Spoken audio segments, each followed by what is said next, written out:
Hello everyone, आशा करता हूँ आप सभी लोग हैप्पी, हेल्दी एंड स्ट्रॉन्ग होंगे। तकरीबन ऑलमोस्ट मेरे हर पेशेंट से एक सवाल मुझे हमेशा सुनने को मिलता है। जब भी वो विज़िट के लिए आते हैं, जब भी हम लोग फ़ोन पे बात करते हैं, जब भी मुलाकात होती है, एक चीज़ कॉमनली पूछी जाती है, पूछ ही लेते हैं घुमा फिरा के कि डॉक्टर खाने में हम ऐसा क्या खाएं जिससे कि हम हेल्दी रहे, लाइफ हमारी हेल्दी रहे, हम हेल्दी लाइफस्टाइल जिए और दवाखाना या फिर हॉस्पिटल्स कम से कम जाए, मेडिसिन कम से कम खाए और हेल्दी लाइफस्टाइल गुजारे एंजॉय करते हुए बिना परहेज़ के। तो ये सवाल काफ़ी कॉमन होता है। अब आपको खाने में ऐसा क्या खाए, ये सवाल का जवाब ढूंढने के लिए आपको और कहीं जाने की ज़रूरत नहीं है, ना किसी डॉक्टर की ज़रूरत है, ना किसी रिसर्च की ज़रूरत है, किसी को पूछने की भी ज़रूरत नहीं है। बस आपको एक छोटा सा काम करना है, आपके दिमाग में थोड़ा ज़ोर देना है और ये देखना है कि हमारे जो पूर्वज थे, ज़्यादा पुरानी बात नहीं करता हूँ मैं, जैसे कि आपके दादा दादी, नाना नानी, परदादा परदादी ये जो थे या फिर होंगे, तो उनसे पता कर सकते हैं कि वो लोग खाने में ऐसा क्या खाते थे। हो सकता है कि वो बता ना पाए आपको, या फिर आपको वो साइंटिफिक वे में ना बता पाए, लेकिन आपको मोटा मोटा एक आइडिया हो जाएगा कि वो क्या खाते थे। अगर उसको ही अगर कॉपी करना आप शुरू कर दें तो आप हेल्दी लाइफस्टाइल जीना शुरू कर देंगे। अब सभी के दादा दादी ऐसे थे मैं ऐसा भी नहीं बोलूँगा, क्योंकि जिस तरह के आज के डेट में भी बहुत से ऐसे लोग हैं जो वो फॉलो करते हैं, ये कुछ चीज़ें फॉलो करते हैं और उससे हेल्दी लाइफस्टाइल जीते हैं। उसी तरह से जो हमारे पूर्वज थे उनमें भी कुछ लोग ऐसे थे कि जो फॉलो नहीं करते थे, उनका भी अपना एक रूटीन हुआ करता था अनहेल्दी वाला।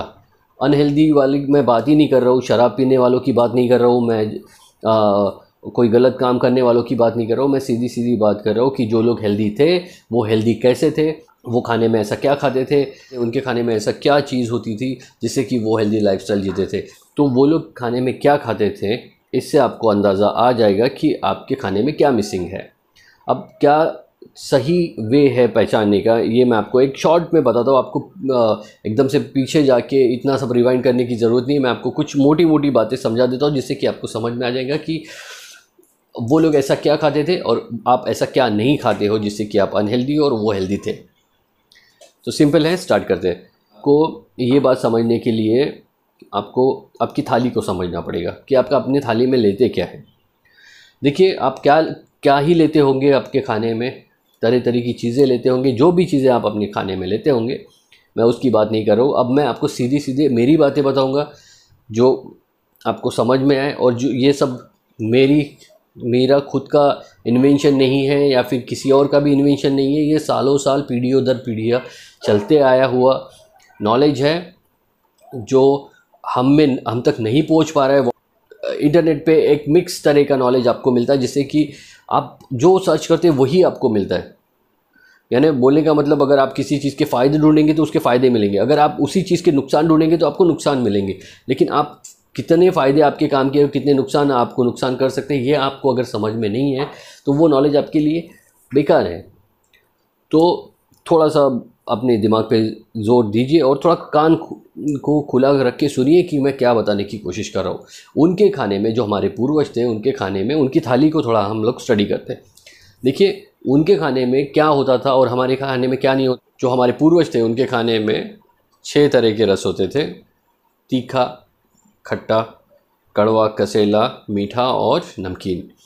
देखिए, ये सारे स्वाद, ये सारे रस अगर आपके खाने में अवेलेबल है, मौजूद है, तो आप हेल्दी लाइफ जी सकते हैं। इसी में से आपको जो भी जूसेस और जो भी विटामिन्स, जो भी मिनरल्स चाहिए, वो सारी की सारी चीज़ें मिल जाएगी। तो शुरुआत करते हैं तीखे से। जैसे कि तीखे में आता है हरी मिर्च, लाल मिर्च, काली मिर्च, कुछ मसाले हैं वो भी तीखे की गिनती में आते हैं। लेकिन हरी मिर्च और लाल मिर्च ये आपकी इम्यून सिस्टम को बूस्ट करने में काफ़ी मददगार होता है, साथ में मेटाबॉलिज्म को भी बूस्ट करता है, जिससे कि आप मोटे होने से बचे रहते हैं।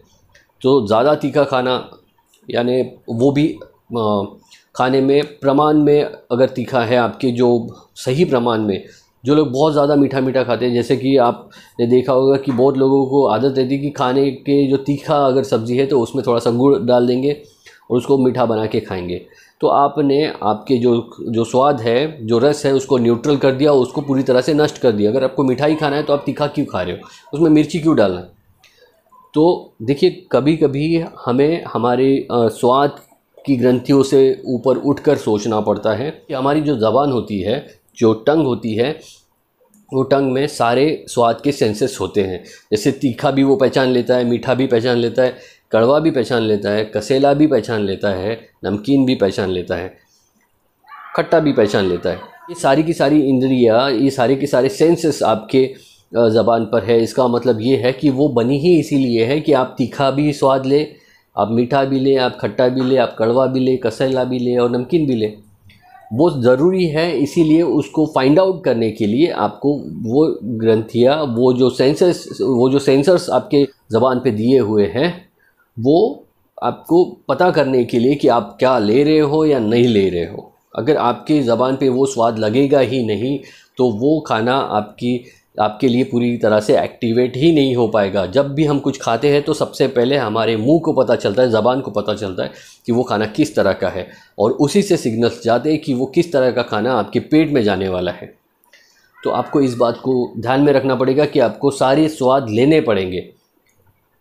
तो जिस तरह से तीखे की बात की है मैंने, वो तीखा हरी मिर्च और लाल मिर्च से आए तो ज़्यादा बेटर है। वो हीट नहीं करता, मसाले थोड़े ज़्यादा हीट कर सकते हैं। तो तीखा आप हरी मिर्च खा सकते हैं, आप लाल मिर्च का भी इस्तेमाल कर सकते हैं। तो खाने में तीखा भी होना चाहिए। तो ये हो गया तीखे का। अगला है कड़वा। अब कड़वे में क्या क्या आता है? सबसे पहले कड़वा बोला तो सबको आता है याद करेला। क्या सिर्फ करेला ही कड़वा होता है? नहीं। जैसे कि बाजरा होता है, बाजरे की रोटी, बाजरा हल्का सा कड़वा होता है, उसमें से आपको कड़वापन मिल सकता है।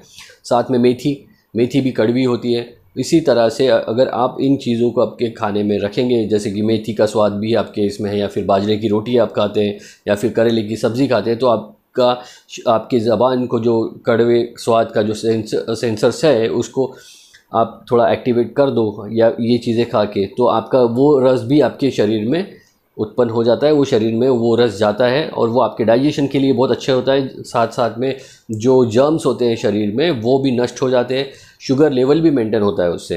तो कड़वा भी आपके इसमें होना चाहिए खाने में। बहुत लोग क्या करते हैं, करेला जब बनाते हैं तो उसमें गुड़ या शक्कर डाल देते हैं ताकि उसका कड़वापन नष्ट हो जाए, या फिर उसको नमक से धो डालेंगे। बहुत बुरी तरह से ये करेंगे। अरे उसको अगर कड़वा बनाया ही है ऊपर वाले ने कि वो आपको खाया जाए, स्वाद उसी तरह से लिया जाए, वो आपके खाने के लिए ही बनी हुई चीज़ है, लेकिन आप करते क्या हो, उसको खाना है, बस मुझे कुछ तो सब्ज़ी खाना है, वो अपने स्वाद के हिसाब से मैं खाऊंगा या खाऊंगी, वो सोच के आप करते हैं, और उसमें आप गुड़ या फिर कुछ ये चीज़ें डाल देते हैं। बहुत से लोग उसके बीज भी निकाल देते हैं। बीज भी खाना बहुत अच्छा रहता है, उसमें भी कड़वापन होता है, और वो कड़वापन आपके शरीर को ज़रूरी होता है। तो याद रखेंगे, आप अगर उसको मीठा बना के खाना है तो आप कड़वा ही मत खाइए। फिर हेल्दी रहना है तो ये बातें आप फॉलो कीजिए, तो आपको उसके बेनिफिट्स मिलेंगे। तो बच्चे नहीं खाते, बच्चे खाते हैं, पहले भी खाते थे, हम लोग भी खाते थे और खाते आ रहे हैं। जैसी माँ पे डिपेंड करेगा ये कि मम्मी क्या बोलती है। जिस तरह की आदत आप बच्चों को बचपन से लगाएंगे वो उसी तरह से आगे बढ़ना शुरू होंगे। आपको थोड़ा कभी कभी सख्ती भी दिखानी पड़ती है, जो कि उनके आने वाले कल के लिए बहुत अच्छा होता है। जैसे कि आप वो कुछ गलती कर देता तो जहाँ पे आप डांटते हैं, उसी तरह से खाने के मामले में माँ बाप उनको काफ़ी ढील दे देते हैं कि नहीं खाता है तो उसको पिज़्ज़ा खिला दो, नहीं खाता है तो उसको बर्गर खिला दो, नहीं खाता है तो उसको मीठा खिला दो। बहुत से बच्चों की आदत रहती है कि मिर्चियाँ निकाल के रख देंगे, उसमें से टमाटर निकाल लेंगे, कड़ी पत्ता निकाल देंगे, धनिया निकाल देंगे। इस तरह की चीज़ें निकाल के तो बच्चे खाना खाते हैं और फिर आगे चल के उनका इम्यून सिस्टम वीक हो जाता है।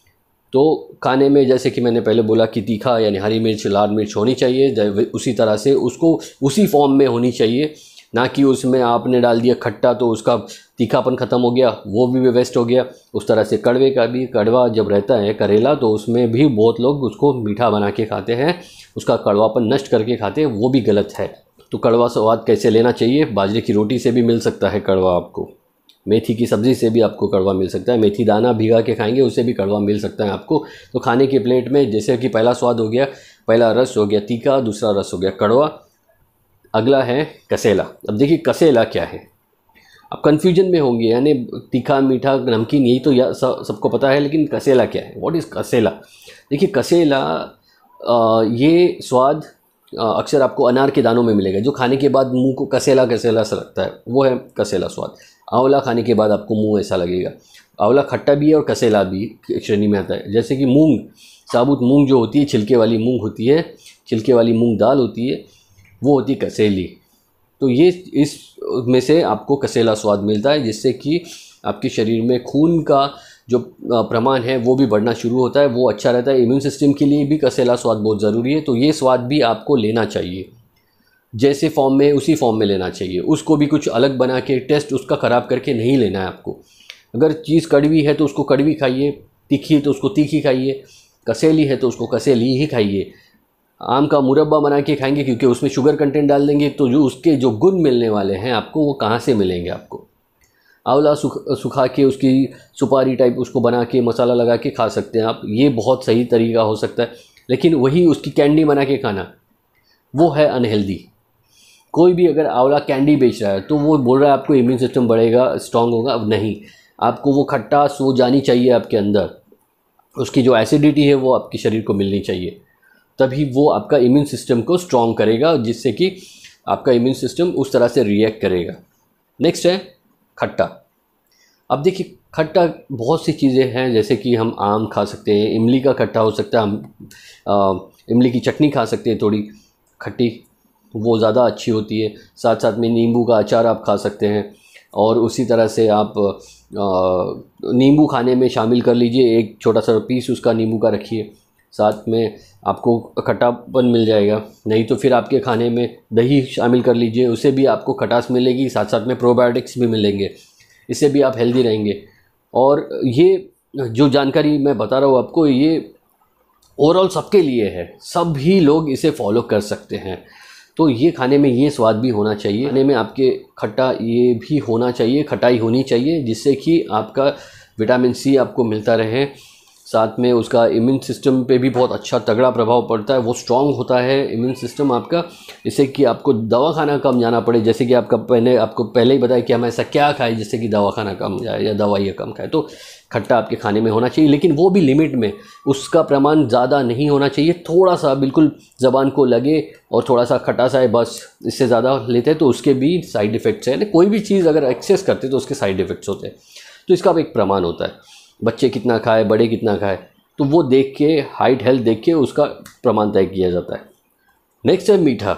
मीठे से मेरा मतलब शुगर बिल्कुल भी नहीं है, रिफाइंड शुगर बिल्कुल भी नहीं है। मीठे से मेरा मतलब है कि जैसे कि आप चावल खा लेंगे, चावल में से जो कार्बोहाइड्रेट्स मिलेंगे आपको, उसका जो कन्वर्शन है बॉडी के अंदर वो मीठे में हो जाता है, इसका मतलब ग्लूकोज में हो जाता है, और ग्लूकोज मीठा होता है और वो स्वाद आपकी बॉडी को मिल ही जाता है। तो मीठा आपको हर जो भी कार्ब्स आपके शरीर में जाएंगे उसका कन्वर्शन ग्लूकोज में ही होने वाला है, तो आपको वो स्वाद भी मिल ही जाएगा।